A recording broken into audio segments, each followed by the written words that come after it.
Okay, I am sorry, शायद हमारी आवाज नहीं आ रही थी। I hope now my voice is clear. Thank you very much, thank you very much. Okay, good, the session did not start. So एक quick recap लेते हैं। हमने जो अभी तक पढ़ा, पहले मंत्र में हमने जाना कि ये समस्त जगत ईश्वर से व्याप्त है, और तरह इसी कारण हमें त्याग के साथ भोग करना चाहिए और किसी दूसरे की संपत्ति पे लालच नहीं करना चाहिए। दूसरे मंत्र में हमने पढ़ा कि ये इस मानसिक अवस्था और इस ज्ञान के साथ हमें 100 वर्ष तक कर्म करने के लिए खुद को प्रेरित रखना चाहिए। और कुर्वन्नि श्लोक 3 ने यह कहा कि जो व्यक्ति इस प्रकार अपने जीवन को नहीं जीता, इस ज्ञान और कर्म के साथ, वो आत्महंता है, वो खुद को ही समाप्त कर लेता है। चौथा मंत्र। अनेजदेकं मनसो जवियो नैन देवा आप्नुवन् पूर्वमर्षत् तद्धावतो अन्यान् अत्येति तिष्ठत् तस्मिन्नपो मातरिश्वा दधाति। वो कौन है ईश्वर? तो वो आत्मा है जो अचल है, जो मन के वेग से भी तेज चलता है। तदेजति तन्नैजति तद्दूरे तद्वन्तिके तदन्तरस्य सर्वस्य तदु सर्वस्यास्य बाह्यतः। वो ईश्वर कौन है जो गति करता है, नहीं भी करता, और दूर भी है, पास भी है, अंदर भी है और बाहर भी, हर तरफ व्याप्त है, वो ईश्वर। यस्तु सर्वाणि भूतानि आत्मन्येवानुपश्यति सर्वभूतेषु चात्मानं ततो न विजुगुप्सते। जो व्यक्ति समस्त भूतों में उस ईश्वर को देखता है, उस आत्मा को देखता है, वो किसी से घृणा कर ही नहीं सकता। यस्मिन् सर्वाणि भूतानि आत्मैवाभूद्विजानतः तत्र को मोहः कः शोक एकत्वमनुपश्यतः। ऐसा व्यक्ति जो समस्त भूतों में उसी परमात्मा को देख पाता है, ऐसा व्यक्ति जिसको ये ज्ञान हो गया और जो उसको जीता है, उसके जीवन में किस प्रकार का कोई शोक हो सकता है, जो अद्वैत को समझ गया। आज यहां तक हमने अभी तक पढ़ा था, आज इसके आगे पढ़ेंगे। सपर्यगाच्छुक्रमकायमव्रणम् अस्नाविरं शुद्धमपापविद्धम् कविर्मनीषी परिभूः स्वयंभूः याथा तथ्यतो अर्थान् व्यदधात् शाश्वतीभ्यः समाभ्यः। आज हम 3-4 मंत्र जो पढ़ेंगे उसका एक ओवरव्यू हम समझ लें, फिर हम सेशन में उतरेंगे। वही यात्रा जारी है मंत्रों की। वो ईश्वर कौन है? वो ईश्वर, वो पुरुष सर्वत्र व्याप्त है, वो ज्योतिर्मय, शरीर रहित, अपूर्णता के चिन्ह या दाग से शून्य है। न स्नायु है, न नस या नाड़ी ही उसमें है। वो शुद्ध है, किसी पाप से विधा नहीं है। वो सर्वदर्शी है, मनीषी है। हम इसको समझेंगे डिटेल में, अभी केवल हिंदी अर्थ आपको बता रहे हैं। जो सर्वत्र सब कुछ बन जाता है, वो रूप ले लेता है।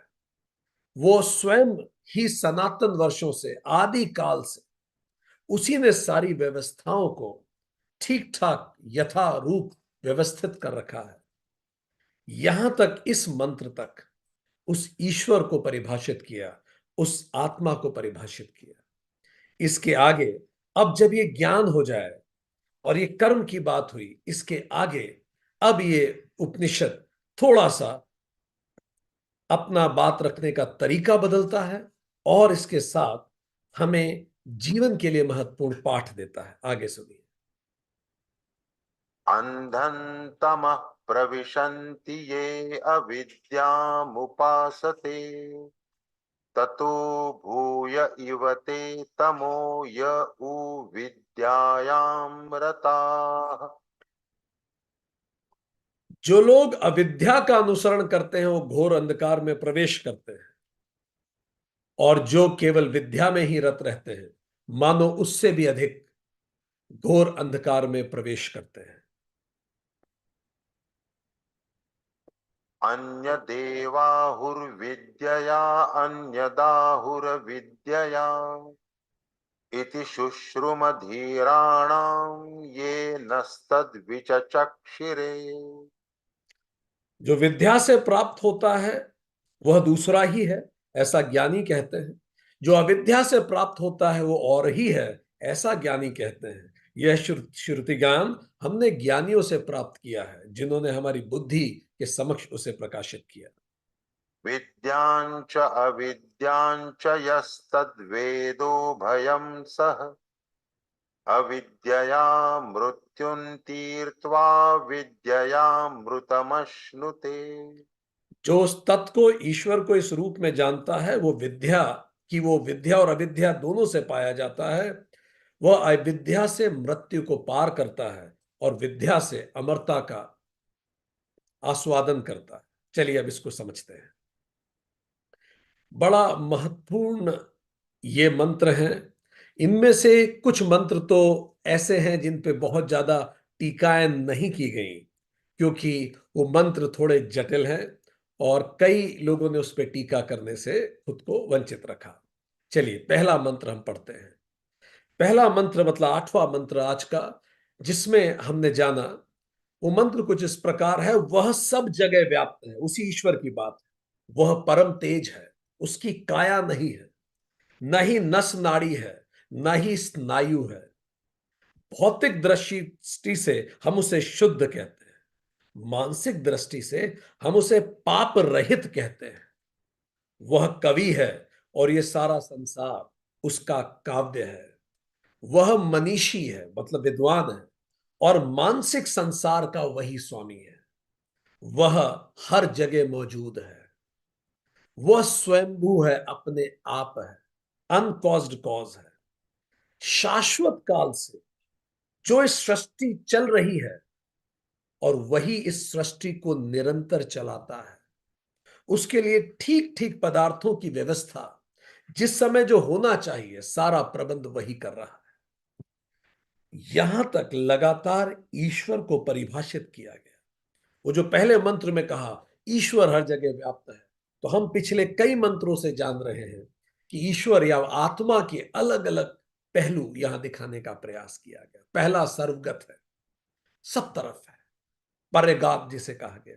दूसरा तेजस्वी है, हम सबके शरीर का तेज उसी आत्मा से, नहीं तो हम तो मृत हैं।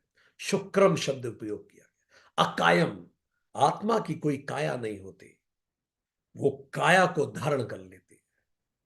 अव्रणम, वो अव्रण है, वो उस स्नायु रहित। अन्नाविरम, शुद्धम, बिल्कुल शुद्ध है। निष्पाप है। सर्वद्रष्टा, कवि ही, वो कवि है, सर्वद्रष्टा है। मनीषी, सर्वज्ञ है। परिभू, सर्वोत्कृष्ट है। और स्वयंभू मतलब स्वयं में सिद्ध है। तो कुछ ईश्वर की या आत्मा की इसमें उसकी कुछ प्रॉपर्टीज के बारे में बताया गया। इस पे हम पहले चर्चा कर चुके हैं, तो इसमें हम डिटेल में नहीं जाएंगे। और वो क्या कर रहा है ईश्वर, वो परमात्मा क्या कर रहा है? यथा, तथ्यतः, यथा योग्य रीति से, with a defined definite approach, एक बिल्कुल अप्रोप्रिएट सिस्टम के तरह से।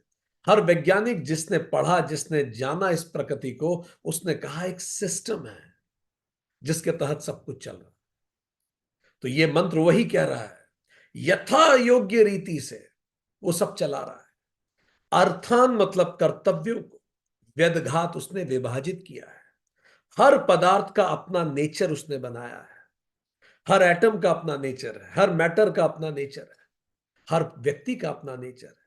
एवरीथिंग हैज इट्स ओन धर्म, उसका अपना कर्तव्य है और वो उसको स्वधर्म को पालन कर रहा है। शाश्वती भय समाभ्य, शाश्वत काल से चलता आ रहा है, निरंतर। व्यवधान शून्य है, नित्य है, समाभ्य है, वर्षों से, कालों से ये चला आ जा रहा है। सो आठवां मंत्र उसी प्रक्रिया में आगे लेके जाता है और वो बताता है कि वो जो ईश्वर है वो नियंता है, वही ये सब कुछ चला रहा है, वही आत्मा है जिसको हमने पिछले सेशंस में जिसकी बात की। अब अगला मंत्र वो मंत्र है जो बड़ा मिसअंडरस्टैंड किया जाता है, बड़ा जटिल मंत्र माना जाता है। जरा समझने का प्रयास करते हैं।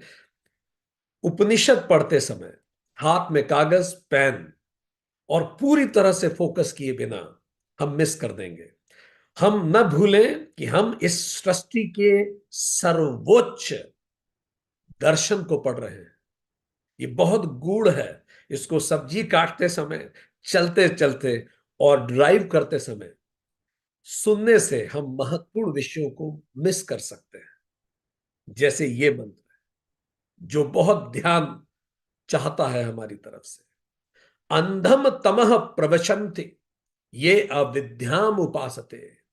जो अविद्या की उपासना करते हैं वो गहन अंधकार में पहुंचते हैं। बिल्कुल ठीक बात है। जो अविद्या की उपासना करेंगे वो अंधकार में पहुंच जाएंगे। अविद्या का तात्पर्य भौतिक जगत से है। जो भौतिक जगत में ही कि उसकी उपासना करेंगे वो तो अंधकार में ही जिएंगे। उनका जीवन दुखों से, सुखों की रोलर कोस्टर से भरा रहेगा। आज खुश कल दुखी, आज मूड अच्छा है कल खराब है, आज प्रेरित है कल कल प्रेरणा नहीं है, यही चलता रहेगा। अगर ये सब जीवन में हो रहा है तो मान के चलिए कि हम अविद्या के उपासक हैं। अगर मूड स्विफ्ट स्विंग बहुत होते हैं, हम अविद्या के उपासक हैं। जब जब मूड स्विंग हो रहा है अविद्या की उपासना, और अगर हमारा मूड स्विंग होता है तो हम इसी के उपासक हैं। फिर यहां तक तो चलिए, फिर ठीक है, समझ में आ भी सकता है, आने योग्य है। अगला जो लाइन है इस मंत्र की, नवे मंत्र की, वो बड़ी अजीब है। ततः भूयः इव ते तमः एव उ विद्यायाम रता। जो विद्या की उपासना में ही रमे रहते हैं वे मानो उससे भी अधिक अंधकार में पहुंचते हैं। चलिए, अब ये पहली बार ये लाइन आपने सुनी होगी। ये पहली बार किसी उपनिषद ने भी कही। विद्या की उपासना, अविद्या की उपासना करने वाले अंधकार में जाते हैं, पर जो विद्या की उपासना करते हैं वो तो और गहरे अंधकार में जाते हैं। अब यहां समस्या हो जाती है कि ठीक है, मान लिया अविद्या की उपासना अंधकार में ले जाती है, पर विद्या की उपासना और अधिक अंधकार में कैसे ले जाती है? तो अब इसके शब्दों को पढ़ना पड़ेगा और शब्दों से परे देखना पड़ेगा, नहीं तो यही हम गलती कर देंगे। ततः भूयः इव, उससे भी अधिक अंधकार में जाते हैं। इव मतलब मानो, एक्चुअल अंधकार में नहीं जा रहे हैं, मानो उससे भी अधिक अंधकार में। कौन? ते तमह एव उ विद्यायाम रता। जो विद्या में ही रमे रहते हैं। बृहदारण्यक उपनिषद 4.4.10 में भी इसी का उल्लेख होता है। ये पहली बार है उपनिषद ये कह रहे हैं कि जो विद्या में रमे रहते हैं वो तो घोर अंधकार में जाएंगे। इसको डिकोड करने के लिए हमें इसके भाव को समझना होगा। अविद्या का मतलब है मटेरियलिज्म, संसार को पकड़ना, या कर्म, या वर्क। तो अब जब हम यहां अविद्या की बात करेंगे तो हम कर्म की बात कर रहे हैं, और जब हम विद्या की बात करेंगे तो ये वो विद्या नहीं है जिसको हम मंत्रों में अभी तक पढ़ते आए हैं, सा विद्या या विमुक्त। भारत के राष्ट्रपति, पूर्व राष्ट्रपति राधा कृष्णन कहते हैं इसको उस विद्या से नहीं जोड़ा जा सकता। यहां विद्या का मतलब प्रसंग के रूप में लेना पड़ेगा। जो मानव विद्या में ही रहते हैं, तो यहां विद्या का मतलब थ्योरेटिकल नॉलेज में है। जो केवल थ्योरेटिकल नॉलेज रखते हैं, जो स्पिरिचुअल एस्केप करते हैं, मैं भागूं जगत से, जो संसार छोड़ना चाहते हैं। अविद्या संसार पकड़ना, यहां विद्या का मतलब संसार छोड़ना। ध्यान दीजिए, संसारिकता छोड़ने की बात नहीं हो रही है। जो संसार छोड़ रहे हैं, सांसारिकता नहीं छोड़ रहे। जो पैसे छोड़ रहे हैं, लालच नहीं छोड़ रहे।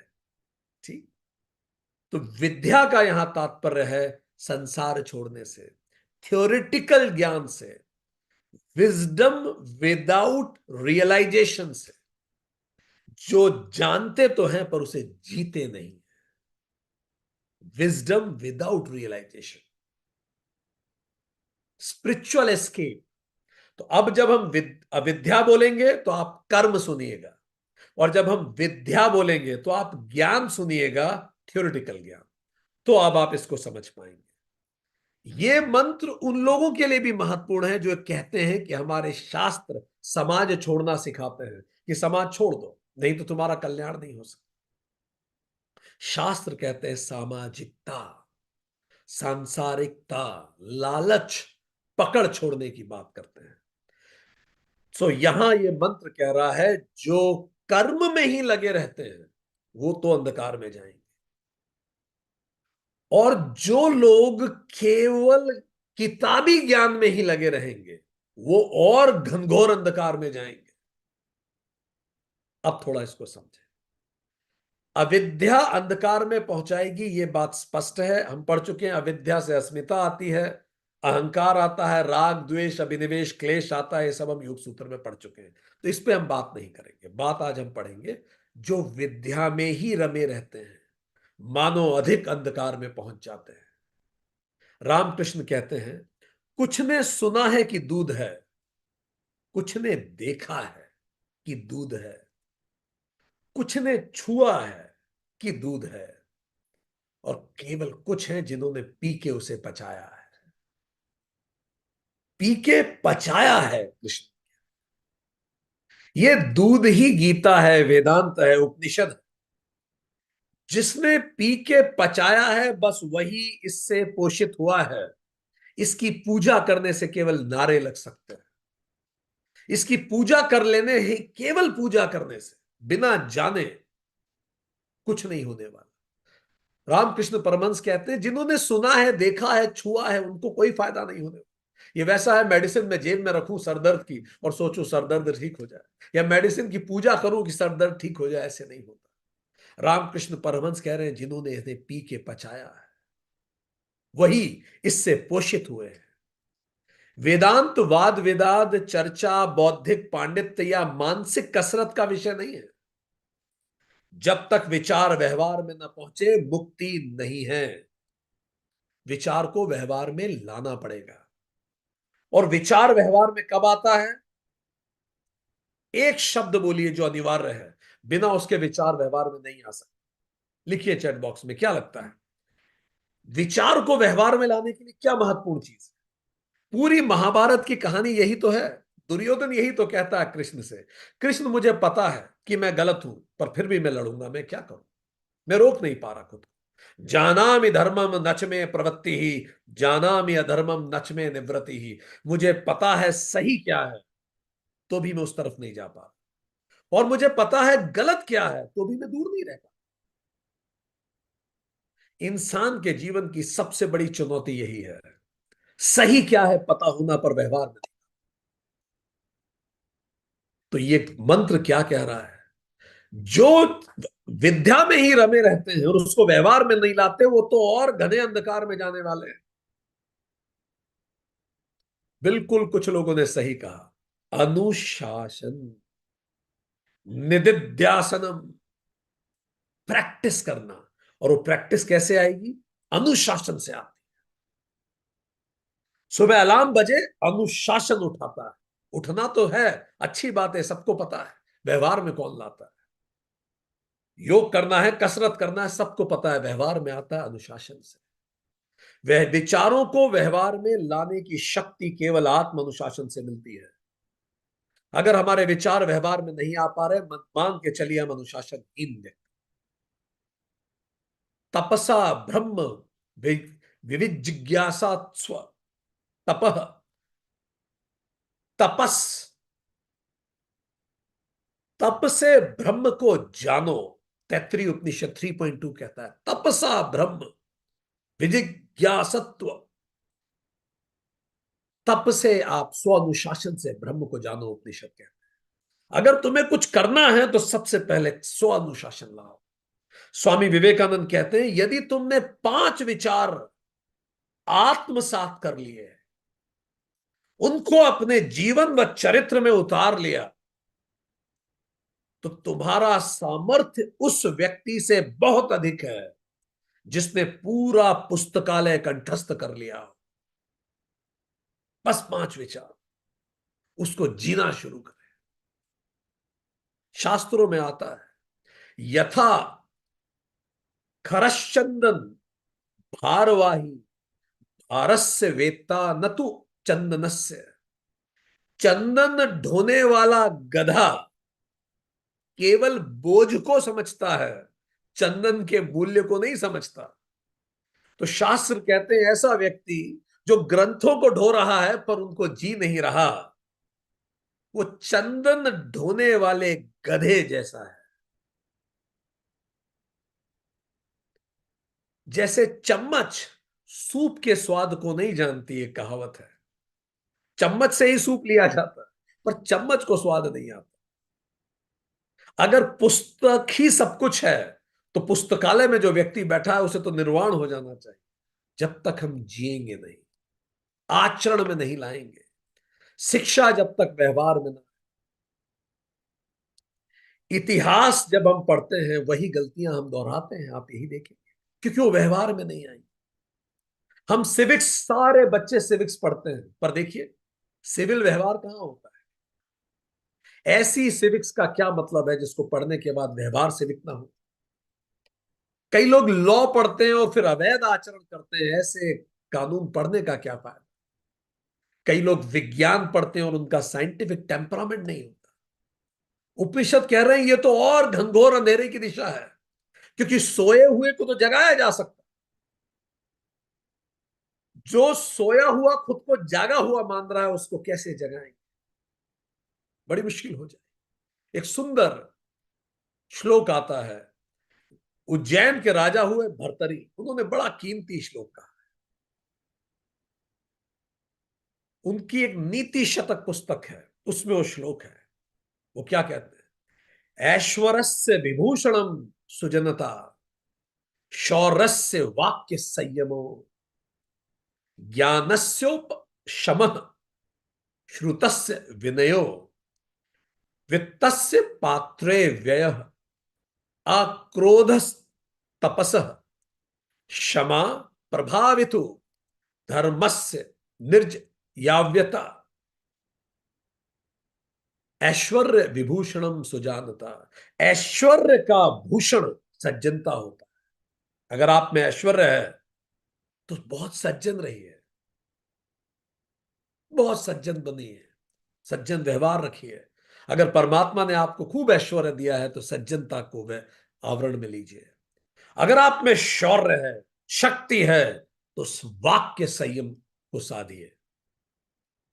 अगर आप शक्तिशाली हैं, किसी रिश्ते में आप शक्तिशाली हैं, किसी पद में आप शक्तिशाली, आप शरीर से शक्तिशाली, वाक्य संयम रखिए। ज्ञानस्य शमः, अगर ज्ञान है आप तो शांति साधिए। शांति ज्ञानी का आभूषण है।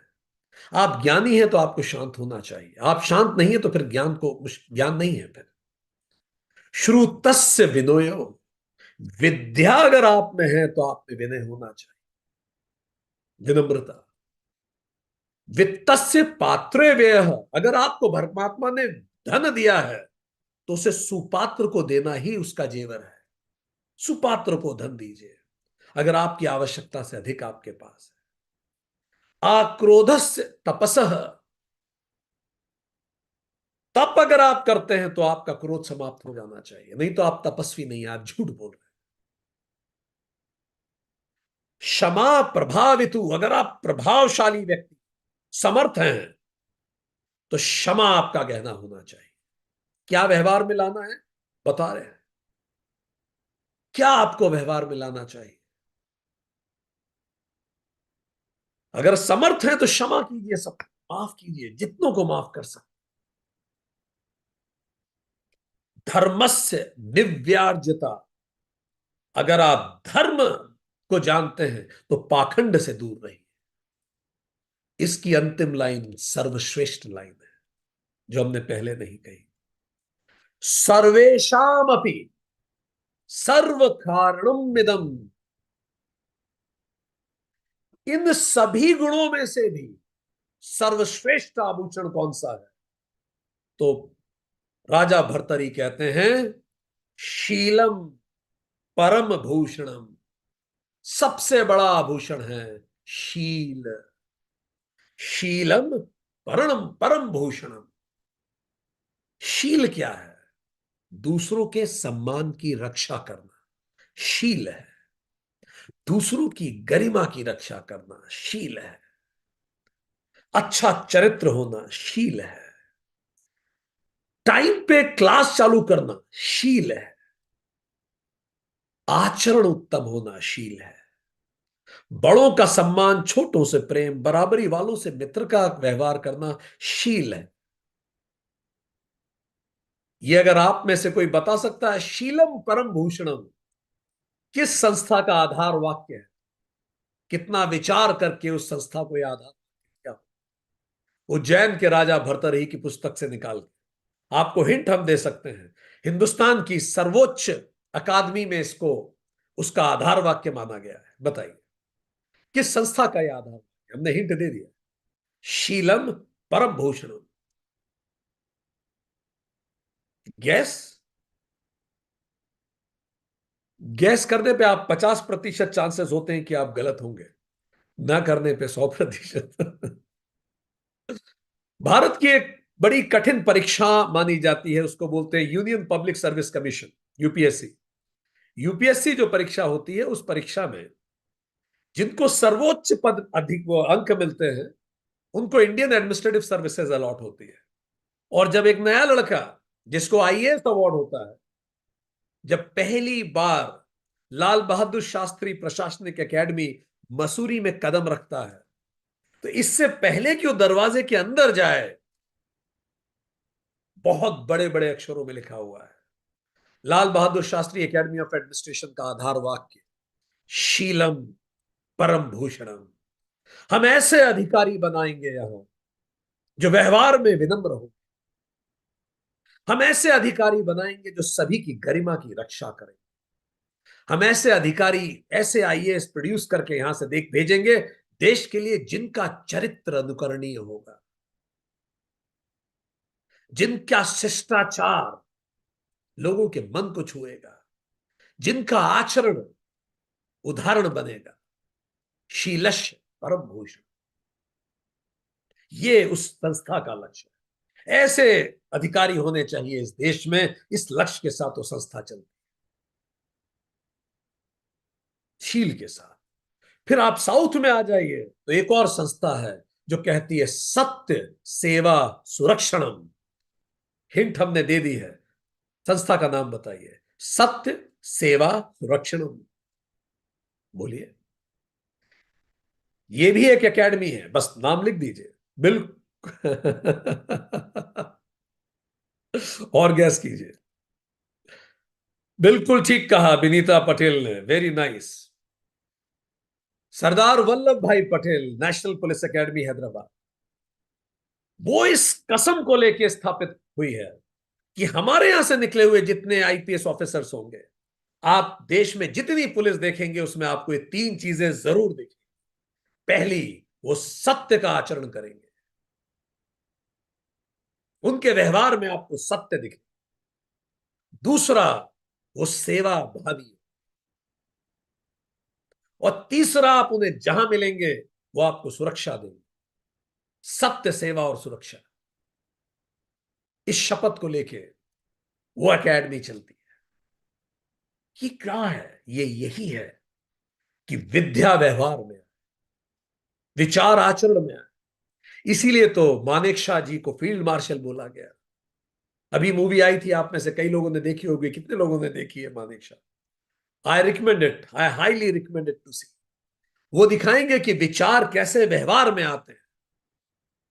मानेकशॉ हमेशा कहते थे कोर्ट मार्शल हो जाने और फील्ड मार्शल बन जाने में एक पतली रेखा है, और वो पतली रेखा है आचरण की, गट्स की, ईमानदारी की, सही को सही कहने की। कई परीक्षाओं में लोग, बच्चे बड़े बड़े ऐसे लिखते हैं दहेज प्रथा के विरुद्ध, और जब वही व्यक्ति शादी करता है तो बाद में दहेज लेता है।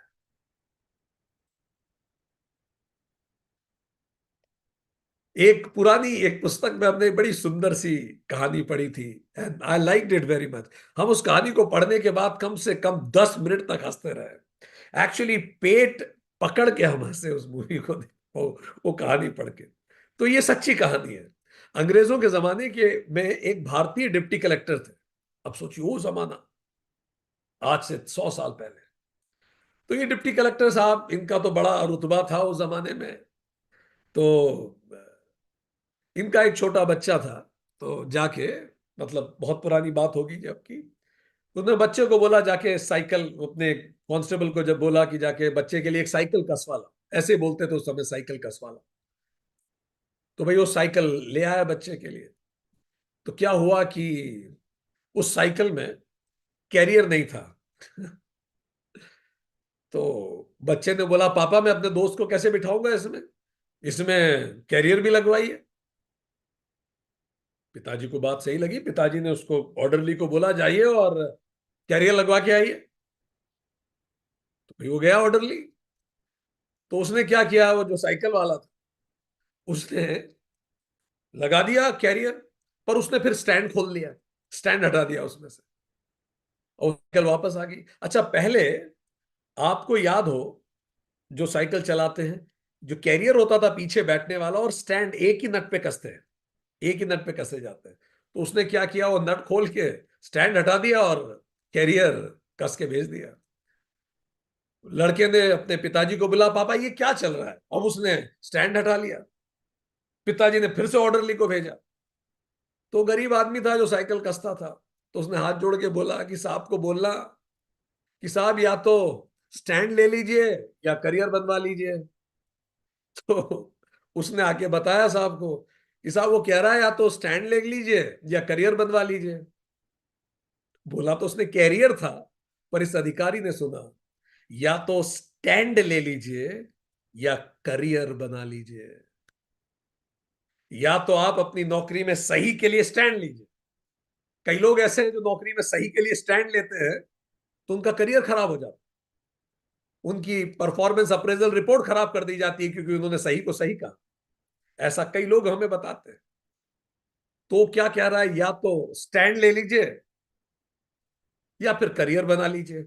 जिसको करियर बनाना है वो कह रहे हैं कि भाई, उन्होंने अपनी पुस्तक में बड़े हंसते हंसते लिखा, क्यों, कितनी सही बात थी कि करियर बनाना है तो कई जगह आप स्टैंड नहीं लेते, स्टैंड लिया तो करियर कॉम्प्रोमाइज करना पड़ जाएगा। ये नहीं है जो हमारे शास्त्रों ने कहा। शास्त्रों ने इस बात को जोर दिया, और यही आज आप पूरे देश में आप देखिए, जो विचार है वो आचरण में नहीं आ पा। अमेरिका की पूरी इकोनॉमी $16 ट्रिलियन की इकोनॉमी है, $16 ट्रिलियन। और वो 1 लाख इंजीनियर हर साल प्रोड्यूस करते हैं। हमारी इकोनॉमी $4 ट्रिलियन से भी कम है, और हम 15 लाख इंजीनियर प्रोड्यूस करते हैं, अमेरिका से 15 गुना, एक चौथाई इकोनॉमी पे। टेक्निकली इस हिसाब से हम अमेरिका से 60 गुना इंजीनियर प्रोड्यूस करते हैं, 60 टाइम्स। और अभी नारायण मूर्ति जी ने कहा 85% youngsters are not suitably train for any job. 85% जो यंगस्टर्स हैं वो किसी जॉब के लायक ही नहीं है। कह कौन रहे हैं, नारायण मूर्ति जी स्वयं। ऐसा क्या मतलब है, ऐसी किताबी ज्ञान का क्या करेंगे हम। और इसी किताबी ज्ञान के कारण ऐसा हुआ है, देश का चरित्र पे असर पड़ा है। वेदों और उपनिषदों की धरती, ट्रांसपेरेंसी इंटरनेशनल करप्शन इंडेक्स है, उसमें भारत की रैंक 180 देशों में 93 है।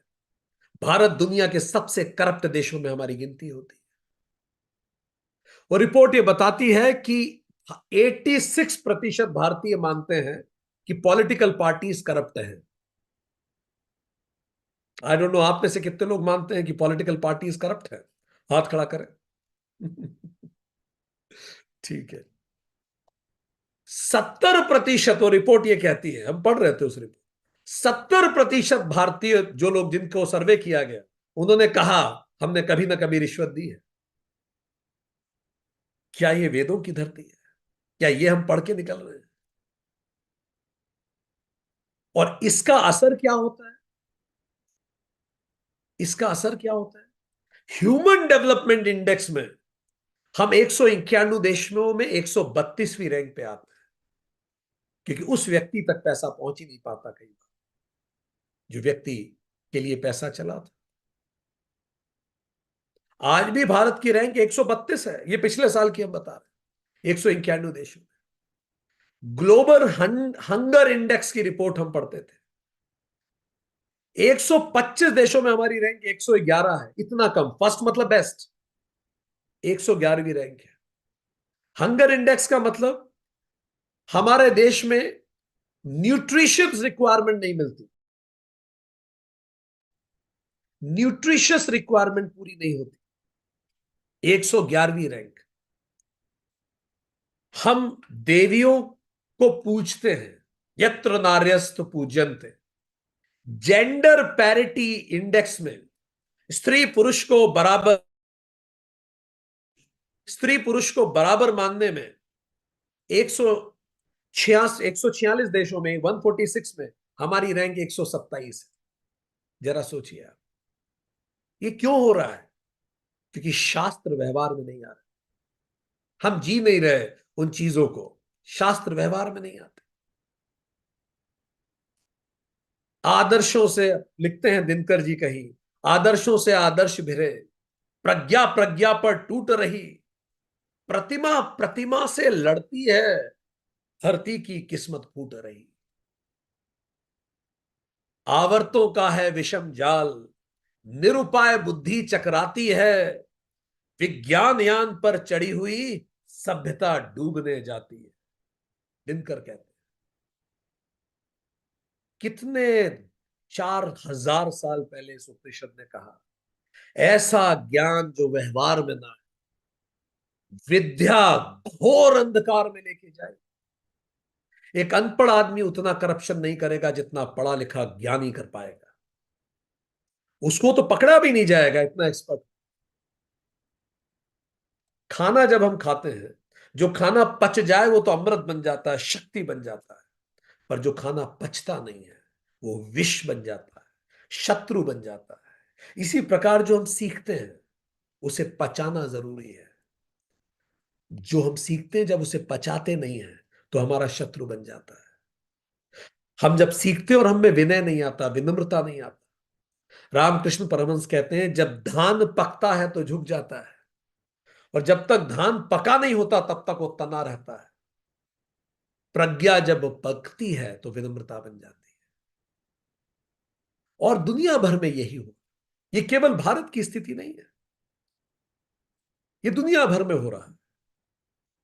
अगर आप वेस्ट में चले जाइए, हुआ ये है, भारत और वेस्ट दोनों ने अलग अलग चीजों, भारत ने पढ़ा बहुत तो भारत भूखा रह गया, उसने करा कम, पढ़ा बहुत, गरीब और भूखा हो गया। वेस्ट में कर्म बहुत किया, प्रोफिशिएंसी इन वर्क। ईस्ट में स्पिरिचुअल विजडम थी, उसको व्यवहार में नहीं उतारा, भूखा और गरीब हुआ east. West proficiency as work, नए नए मॉडल से उनके पास काम अच्छा कर। तो वेस्ट में वर्क है पर विजडम नहीं है, ईस्ट में विजडम है पर वर्क नहीं है, उतना एजिलिटी ऑफ वर्क नहीं है। आज यही कारण है जब ईस्ट और वेस्ट आपस में नहीं मिल पाते। हम एक रिपोर्ट पढ़ रहे थे, गैस कीजिए, 2020 की रिपोर्ट है। अमेरिका में यदि 46% मैरिज, सॉरी, अमेरिका में मैरिजेस होती हैं तो कितना परसेंट मैरिजेस डाइवोर्स में कन्वर्ट होती होंगी? गैस कीजिए, give me a figure.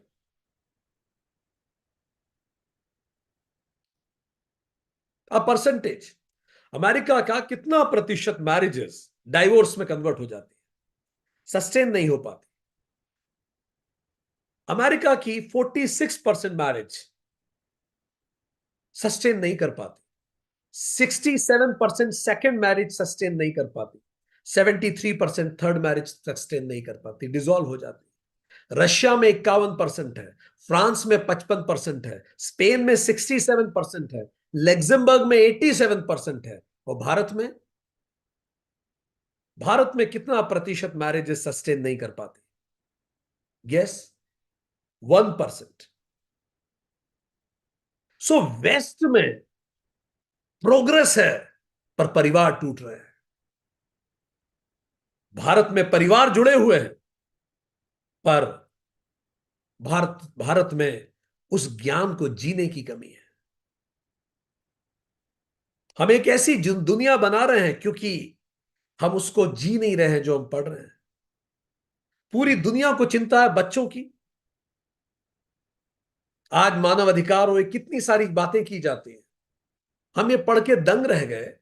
America में 40.2% बच्चे आउटसाइड ऑफ मैरिज पैदा होते हैं। 40.2% बच्चे।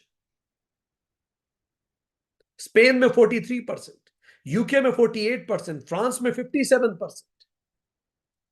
क्या इसका असर जब वो परिवार विघटन होता है बच्चों के मानसिक स्वास्थ्य पे ना पड़ता हो?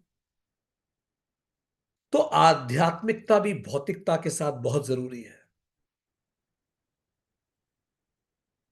ये दोनों एक साथ चलना जरूरी है।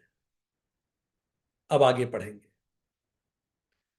तो मंत्र 10वां कहता है, अन्यत एव आहु विद्याया अन्यत अविद्याया इत इति शुश्रुम धीराणाम ये नह विच विक्षरे। वे कहते हैं कि विद्या से एक प्रकार का फल मिलता है और अविद्या से अन्य प्रकार का फल मिलता है। ऐसा हमने ज्ञानियों से सुना है जिन्होंने हमें उपदेश दिया था। ये मंत्र कह रहा है दोनों का महत्व है। अविद्या मतलब कर्म करने का भी महत्व है, पर ज्ञान अर्जित करने का भी महत्व है। पर केवल किताबी ज्ञान भी आपका जीवन नहीं चला सकता। ज्ञान भी हो आपके पास और आप कर्मशील भी हो तो जीवन चलेगा। जंगल में भागने भर से नहीं चलेगा। फिर क्या होगा? तो 11वां मंत्र कहता है अगर ये दोनों से अलग अलग फल मिलते हैं, क्या फल है? तो 11वां बता रहा है, विद्यायाम च अविद्याम च यह तत्वेद उभयम सह अविद्याया मृत्युम तित्वा विद्या अमृतम अनु अश्नुते। जो पुरुष विद्या और अविद्या दोनों को जानता है, कर्म भी करता है और ज्ञान भी अर्जित करता है, वह अविद्या के द्वारा मृत्यु को पार कर जाएगा, कर्मों के द्वारा मृत्यु को पार करेगा और विद्या के द्वारा अमृतत्व को प्राप्त करेगा और ज्ञान के द्वारा अमृतत्व को प्राप्त करेगा। जरा इसको अब समझने का प्रयास करते हैं। तो अभी तक हमने पहले मंत्र में जाना कि विद्या वो ज्ञान है जो व्यवहार में ना आया और अविद्या कर्म है। सो कर्म और ज्ञान दोनों जरूरी है। हमें जीना भी है, हमें सीखना भी है। हम जंगल नहीं भागेंगे, सीखें और उसको जिए। ठीक, तो चलिए। अविद्या का मतलब कर्म और यहां विद्या का मतलब ज्ञान। अब वो क्या कह रहा है? मंत्र नंबर 10, दोनों के अलग अलग फल हैं। तो चलिए, फल से क्या मतलब है? कर्म जो है या अविद्या है, ये जरूरी है। क्यों जरूरी है? थोड़ा ईगो होना जरूरी है। कॉन्शियस ईगो हमें करता है। ईगो का तात्पर्य क्या मतलब है? आईनेस। देखिए कितने क्रांतिकारी हैं उपनिषद, सुनते जाइए। वो कह थोड़ी अविद्या जरूरी है। अविद्या क्यों जरूरी है? थोड़ा ईगो सेल्फ प्रोटेक्शन के लिए मदद करता है बच्चे को। अगर हम अपने शरीर को अपना नहीं मानेंगे तो इसको प्रोटेक्ट भी नहीं करेंगे, शायद इसको डेवलप भी ना करें, इसको मजबूत भी ना करें। तो शुरू में एक सेपरेट ईगो होना मदद करता है लाइफ ऑफ एक्शन पाने के लिए। और जब हम इस ईगो से प्रेरित होकर कार्य करते हैं तो फिर हमें जीवन में दुख मिलता है, मिजरी होती है, सफरिंग होती है, फिर हम सत्य की खोज में जाते हैं। इसीलिए अविद्या बहुत जरूरी है विद्या में लगाने के लिए। ईगो का मतलब मैंने अपने ऊपर लेबल लगा लिया कि मैं विक्रांत, अब मैं लोगों से उस अनुरूप अपेक्षा रखूंगा। जब मेरी अपेक्षा पूरी नहीं होगी तो मुझे दर्द होगा, मुझे पेन होगा, मुझे मिजरी होगी, और उस मिजरी के कारण मैं जीवन के सही अर्थों की खोज करूंगा। सो अविद्या मुझे विद्या की तरफ लेके जाती है। इसीलिए अविद्या life of action is important. विद्या क्या है? Conscious of underlying fact of oneness. यह बात हर समय ध्यान रहे कि सबके नीचे का आधार तो एकत्व ही है। विद्या लाइफ ऑफ कंटेम्पलेशन, विजडम है। मैं कौन हूं, मैं कहां से आया हूं, मैं क्यों आया हूं, पर्पस क्या है।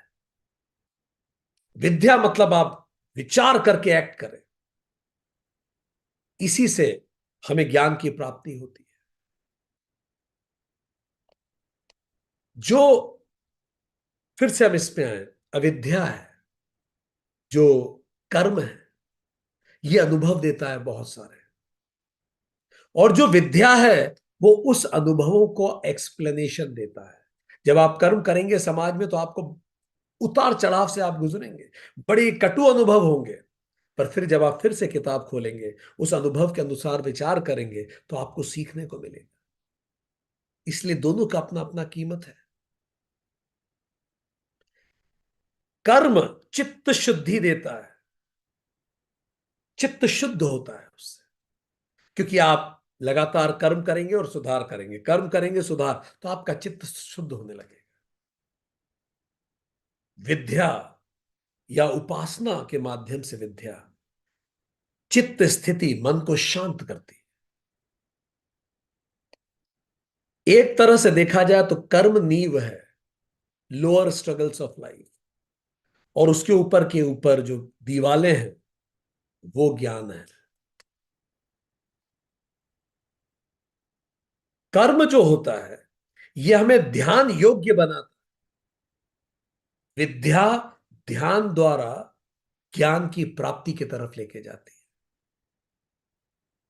तो हमने जाना कर्म सेपरेटनेस है, कि मैं थोड़ा सा अहंकार में दूसरों से अलग हूं, बट ज्ञान उस दिशा में लेके जाता है जहां वननेस है।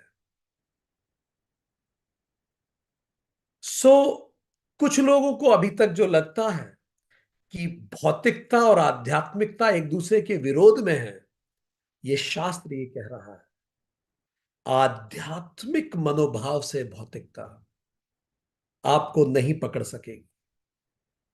अविद्या को ट्रांसेंडेंट हो जाएं और हम विद्या तक पहुंचे, और एक समय में उस विद्या के भी परे जाके हम मोक्ष तक पहुंचे।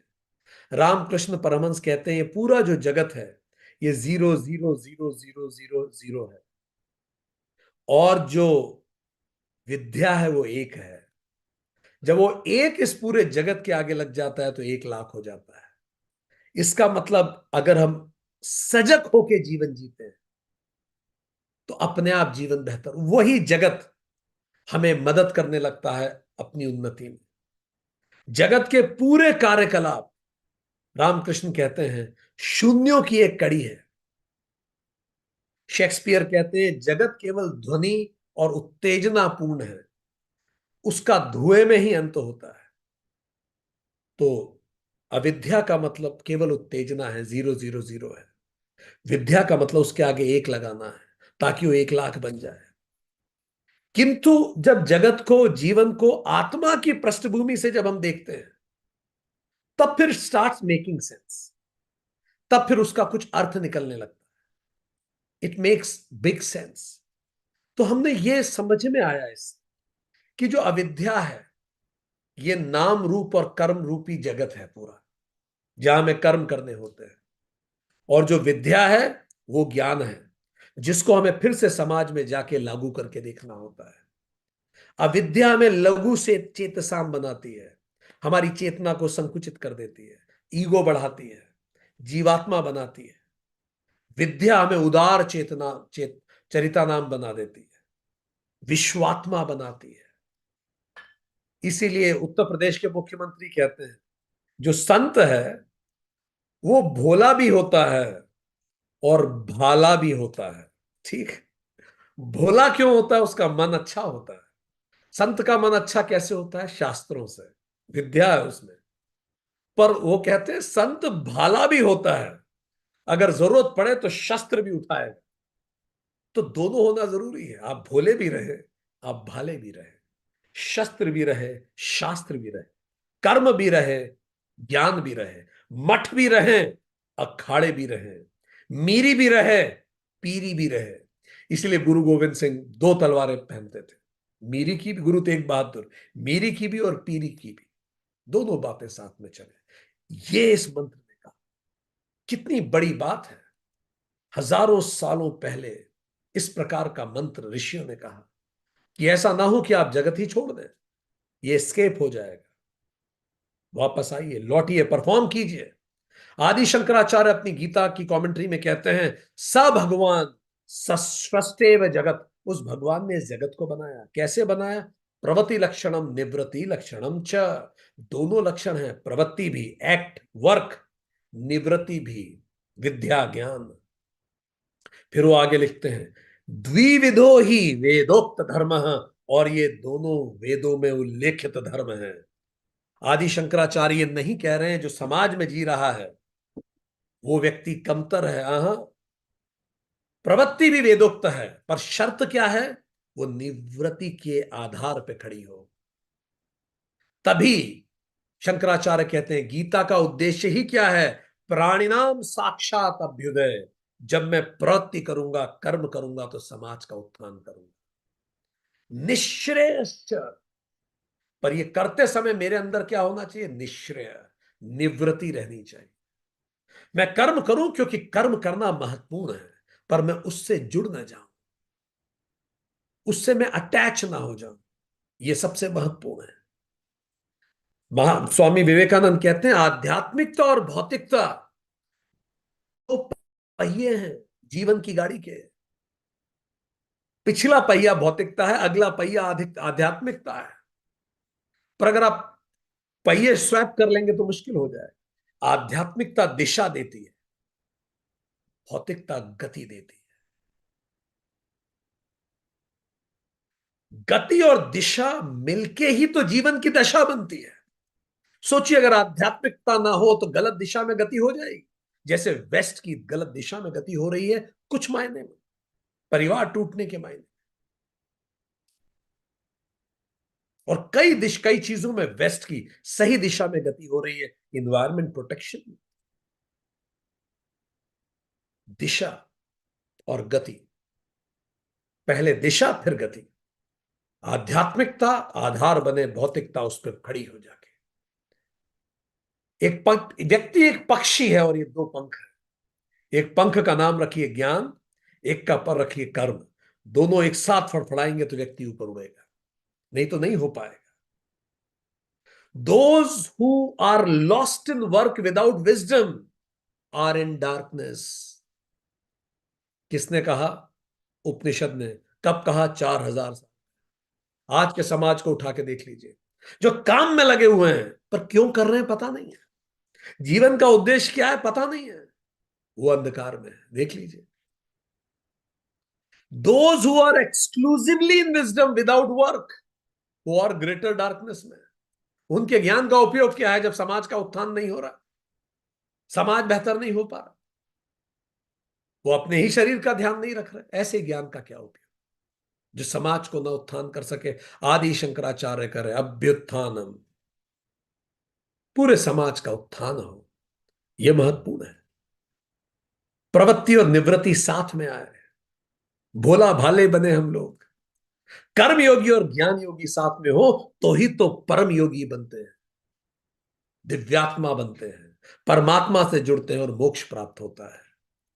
तो ये मंत्र, फिर मंत्र 11वां क्या कह रहा है कि अविद्या से व्यक्ति मृत्यु को पार करता है और विद्या से अमृतत्व को प्राप्त करता है। अविद्या से मतलब कर्म से मृत्यु को पार करता है। कैसे करता है मृत्यु को पार? ऐसा व्यक्ति मृत्यु के भी पार चला जाता है जो कर्म करता है। वो अपने समाज के उत्थान के लिए कर्म करता है। आपके नोटों पे महात्मा गांधी का फोटो यूं ही नहीं आया, खोया बहुत कुछ राम ने श्री राम बनने के लिए। वो समाज के लिए कार्य करता है, इसीलिए वो अपनी मृत्यु के परे भी याद रखा जाता है।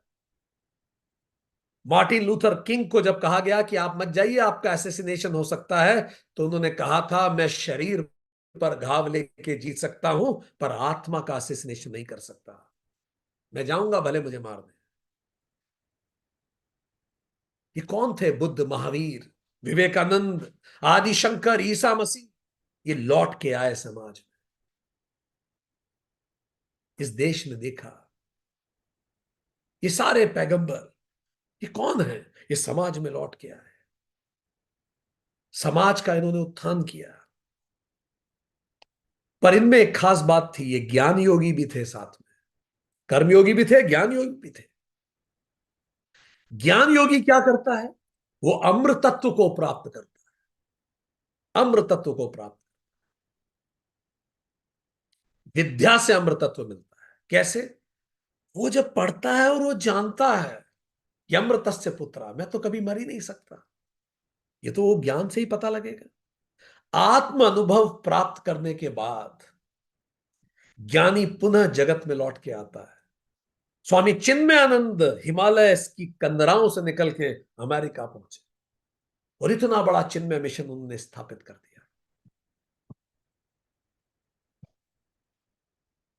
आदि शंकर पूरे भारत भ्रमण किया। गुरु नानक 24,000 किलोमीटर चले। चैतन्य महाप्रभु, भगवान श्री राम पूरा भारत चले। आत्म अनुभव प्राप्त करने के बाद ज्ञानी पुनः जगत में आता है और अपने कर्तव्यों को अकर्म भाव से करता है, क्योंकि वो ज्ञानी हो गया है। अकर्म भाव से करता है। कृष्ण कहते हैं अर्जुन, करने योग्य तो कुछ भी नहीं, मुझे पता है, तो ड्रामा यूं खत्म हो जाएगा खट से।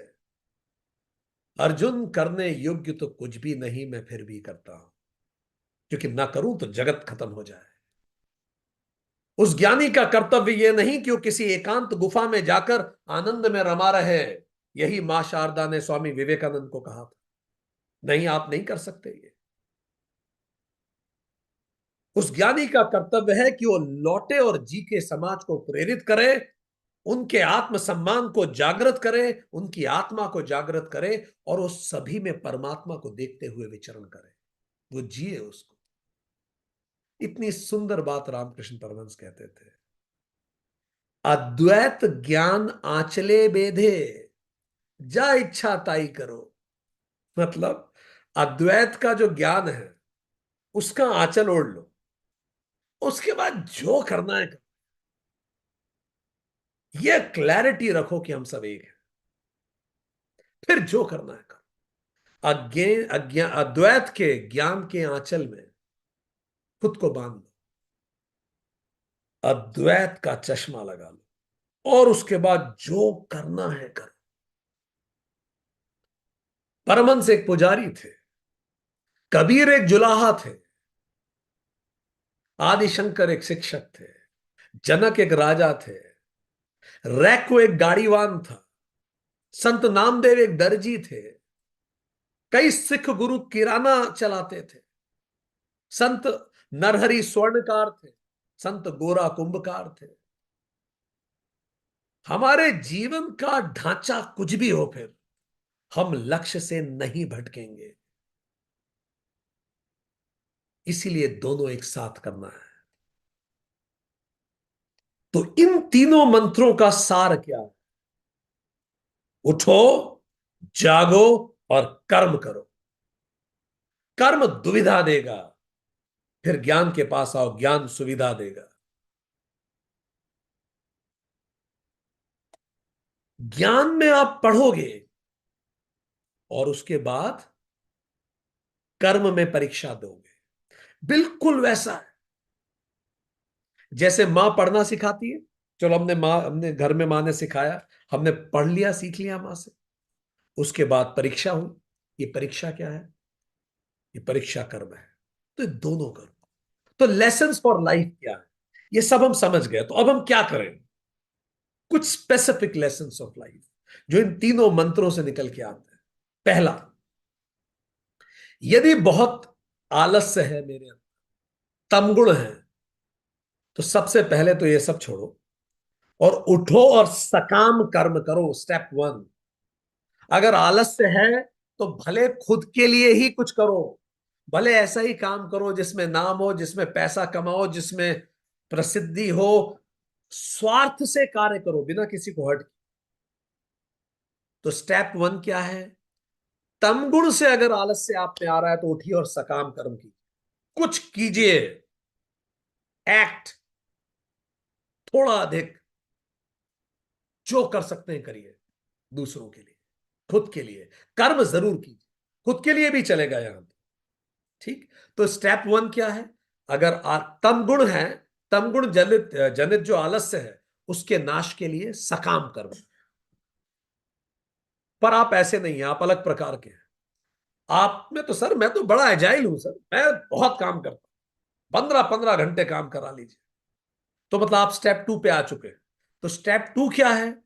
अगर आप बहुत मेहनती हैं, आप कर्म में रमे हुए हैं, तो स्टेप टू आपके लिए रजोगुण। जो रजोगुण है, इसका मतलब आप में इतने एजाइल हैं, रजोगुण जनित वासनाओं के क्षय के लिए अब निष्काम कर्म करो।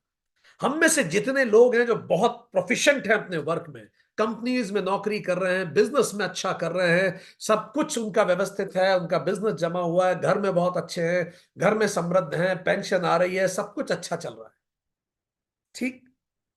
तो अब आपके लिए काम क्या है? निष्काम कर्म कीजिए। इससे वासनाएं खत्म होती, लालच खत्म होता है, अहंकार खत्म होता है, ठीक। अगर आलस्य है तो कम से कम सकाम कर्म, रजोगुण बहुत है तो फिर निष्काम कर्म, ठीक। इससे क्या होगा? जब हम निष्काम कर्म करते हैं, मुझे कुछ नहीं मिल रहा और मैं करता जा रहा हूं, जो होगा देखेंगे, इससे चित्त शुद्ध होता है, अपेक्षाएं नहीं रहती, किसी के लिए कोई कड़वाहट नहीं आती, ठीक है भाई, हमें जो करना था हमने किया, अब उसकी मर्जी जो करेगा। चित्त सबके लिए साफ हो जाता है। जब चित्त शुद्ध होता है, फिर जब मैं ध्यान में बैठता हूं तो ध्यान यूं लग जाता है, तो चित्त स्थिति आ जाती है। जब ध्यान में बैठ गया, मन शांत रहने लगा, अब मैं जो जानूंगा वो आचरण में आएगा, वो थ्योरेटिकल नहीं रहेगा, अब ज्ञान प्राप्ति हो, ठीक। ये दो चीजें हो गई। तीसरी चीज, श्रवण मनन और निधिध्यासन करें, सीखें, सोचें और आचरण में लाएं।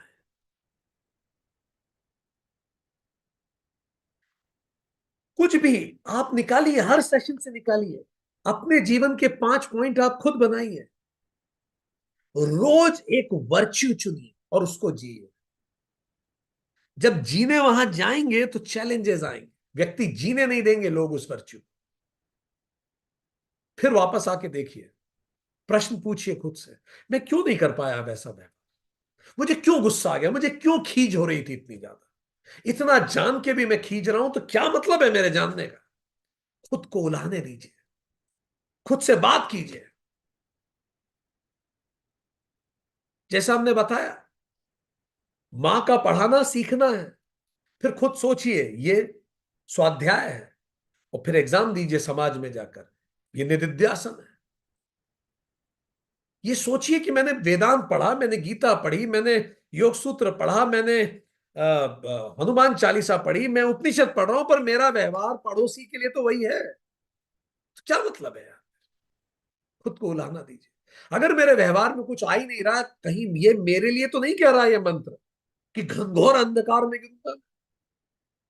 जो जान के भी नहीं कर रहा मंत्र यही तो कह रहा है, वो तो और घनघोर अंधकार में गिरेंगे। क्यों? जो बिना जाने नहीं कर रहा, उसे कम से कम गिल्ट तो नहीं है, उसको तो गलत का पाप है। यहां तो जान के भी नहीं कर रहा, मतलब पाप तो है ही, गिल्ट भी है साथ में। और गिल्ट कितना भारी होता है। उसके लिए तो केवल अंधकार है, मेरे लिए तो घनघोर अंधकार हो जाए। मंत्र कह रहा है, चेता रहा है, ज्ञान खाना है और कर्म कसरत है, यही तो पचाती है उस खाने को। अगर आप कसरत नहीं करेंगे और खाते जाएंगे तो क्या होगा? वजन बढ़ेगा। ठीक, बस यही हो रहा है, चर्बी बढ़ रही, मानसिक चर्बी बढ़ जाएगी। इसी को तम तम तम कहते हैं। तो जो ज्ञान हम खा रहे हैं उसकी कसरत तो करनी पड़ेगी, उसकी जुगाली करनी पड़ेगी, फिर होगा। जैसे भैंस खाती है, फिर उसकी जुगाली करती रहती है घंटों।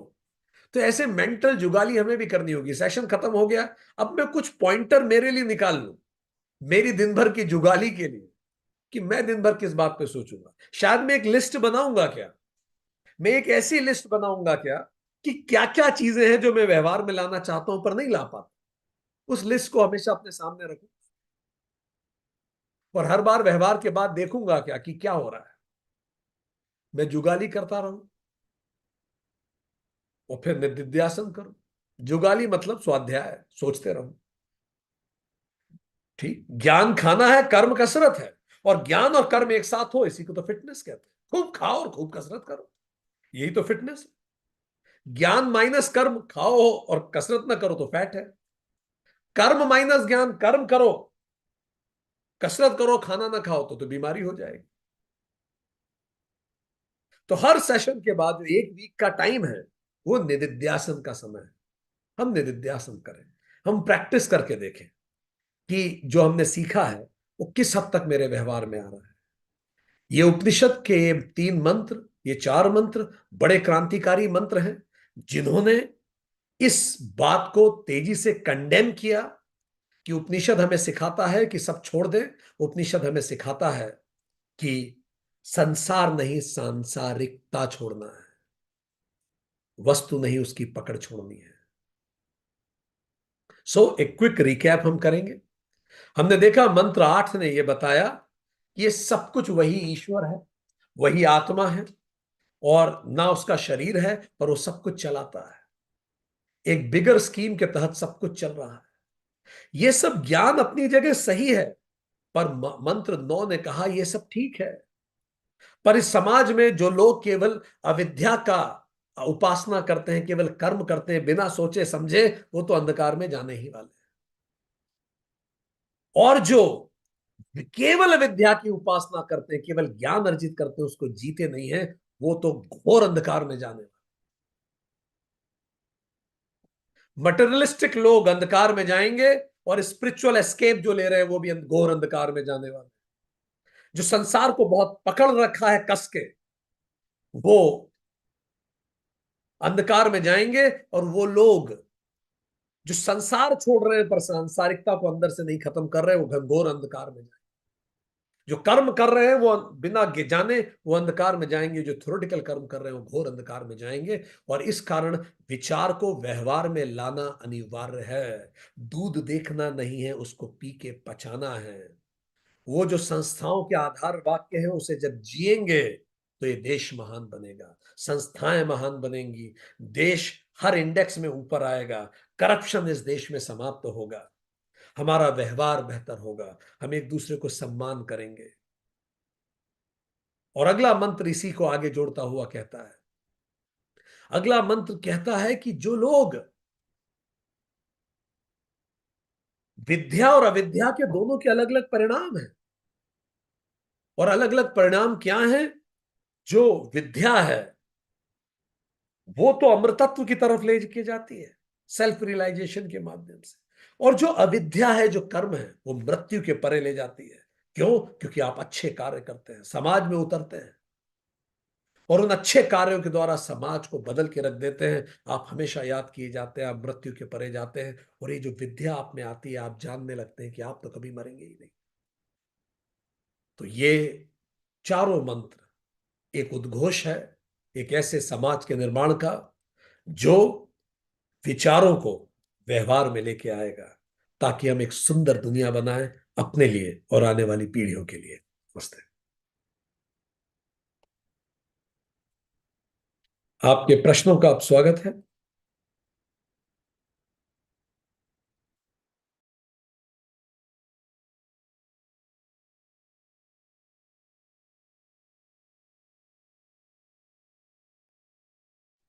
आपके प्रश्नों का स्वागत है। Anybody? Yes, Pallavi ji please बोलिए। नमस्कार सर।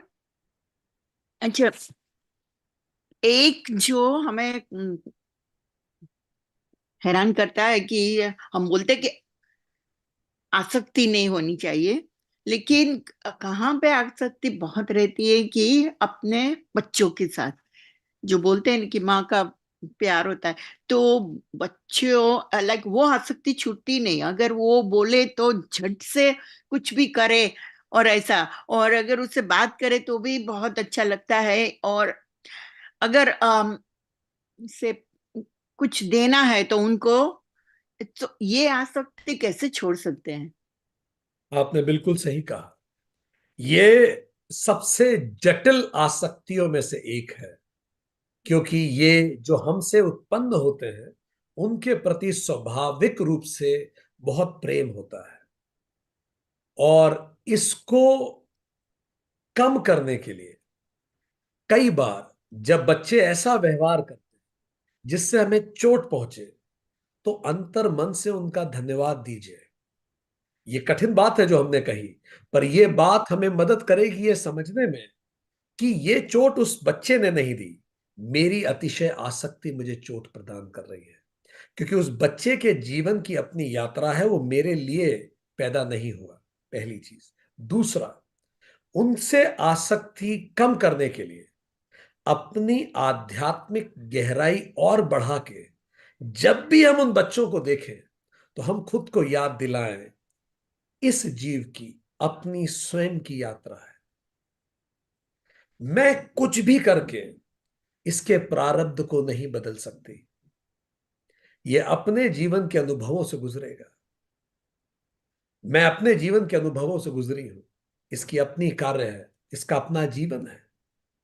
एक और तरीका आसक्ति कम करने का, दखल देना कम करना उनके जीवन में। तो जब दखल हम कम करते हैं तो धीरे धीरे अपने आप डिटैचमेंट होने लगता है। दखल के लिए हमें एक्ट करना पड़ता है। हम दखल कम करते हैं, उनको जितना उनके अनुसार वो जीना चाहें जीने दें। हम दखल कब करें? जब अति ही हो जाए। छोटी छोटी चीजों में दखल देने से आसक्ति बढ़ती है। क्यों आसक्ति बढ़ती है? आपने दखल दिया, फिर उन्होंने कुछ कहा, फिर आपने कुछ कहा, आप एंगेज हो गए, फिर एंगेज हो गए। यही तो हम छोड़ना चाह रहे हैं, फिर एंगेज हो गए, फिर छोड़ना चाह रहे हैं। जो एक्सट्रीम है केवल उसमें दखल हो, जो रूटीन है उसमें पूरी अलग हो जाए, यहां से विरक्ति प्रारंभ हो सकती। सो हमने 3-4 बातें बताई। उस चश्मे से देखना जो हमेशा याद दिलाए इसकी स्वयं की यात्रा है। दूसरा, जब वो कष्ट पहुंचाए तो उन्हें धन्यवाद देना मन से, क्योंकि आसक्ति के कारण कष्ट है, ना कि किसी के व्यवहार के कारण। तीसरा, रोजमर्रा में जितना दखल है उसको लगातार कम करते चले जाना, कम करते चले जाना, कम करते चले जाना। राय तभी देना जब मांगी ही जाए, और बैठ के दुखी भी ना होना कि ये सब क्या हो रहा है, क्योंकि वही हो रहा है जो उसके प्रारब्ध में लिखा है। राय देना और भूल जाना बिना ये सोचे कि मानी गई कि नहीं मानी गई, जीरो फर्क पड़े। राय जरूर दें अगर लगता है कि किसी का अच्छा होता हो, पर वो राय न मानी जाए तो जीरो फर्क पड़े। अहंकार युक्त नहीं, अहंकार मुक्त राय देना, ये सब चीजें मदद कर सकता है। क्या उत्तर दिए हमने आपको? बहुत बढ़िया। ये जो आपने सब बताया वही हम कर रहे थे कि राय देना बिना मांगे। तो और फिर उनसे कुछ खराब सुनना कि भाई।